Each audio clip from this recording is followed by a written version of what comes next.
women and girls in a decade, and I hope all ministers will support that mission and support the measures we have outlined today to help achieve it. I commend this statement to the House.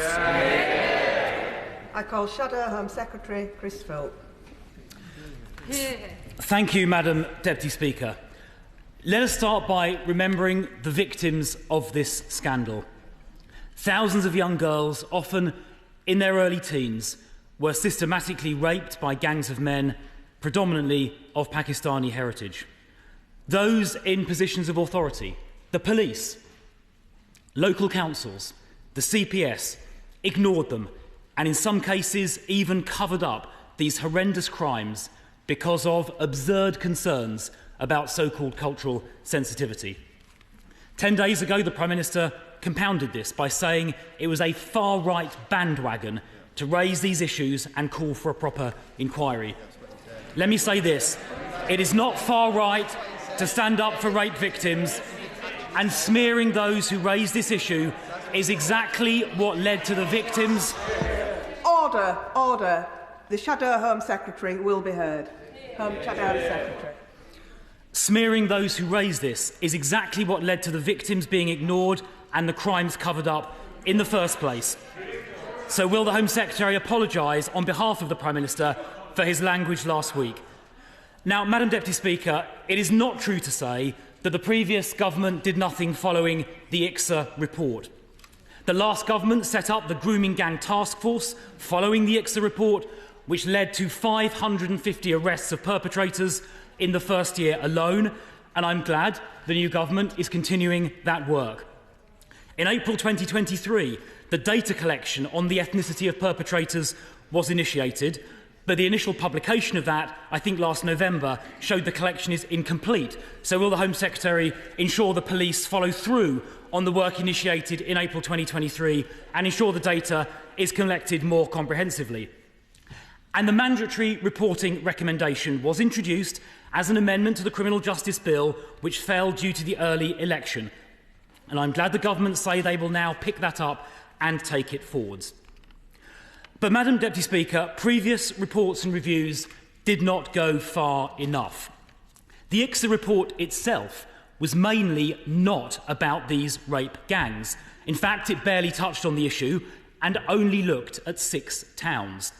We now believe as many as 50 towns could have been affected, so ICSA barely scratched the surface. Now, the Home Secretary just announced government support for only 5 local inquiries. Let me say this is wholly inadequate when we know up to 50 towns are affected. So I have some serious questions for the Home Secretary. Firstly, how are the other 40-plus towns supposed to get answers to the questions that they have? And these initial 5 towns, how will they be chosen? And secondly, the Home Secretary said nothing in her statement about the powers these local inquiries will have. It seems they will not be statutory inquiries under the 2005 Act.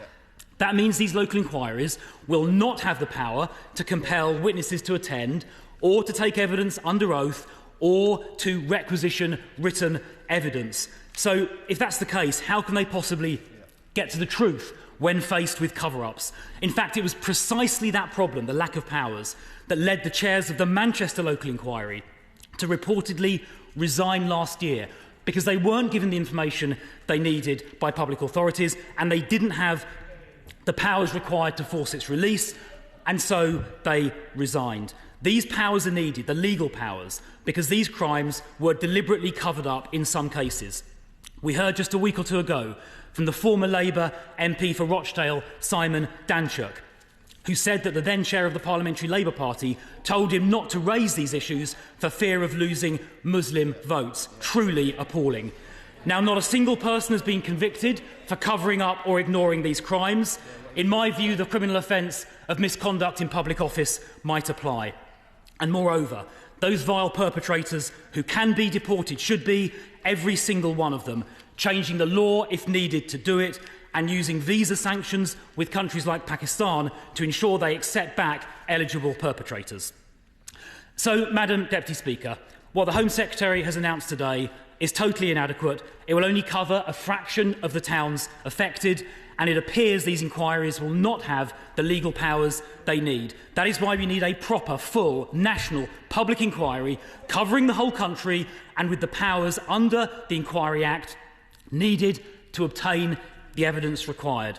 And it's not just me that thinks that. In the last week or two, the Labour MPs for Rotherham and Liverpool-Walton have called for a full national inquiry, as has Andy Burnham, the Labour Mayor of Greater Manchester. And I commend those members and Andy Burnham for their courage in speaking out. Recent polling shows the vast majority of the public want a full national public inquiry, including 73% of Labour voters. But most importantly and finally, so do victims. Jane was groomed and abused at the age of just 12. She was gang raped repeatedly. She told the police and she told her social worker. At one point, the police even found her being abused by an illegal immigrant. But instead of arresting him, the police arrested her. Jane still doesn't know if any of her abusers have been jailed or if any of the public officials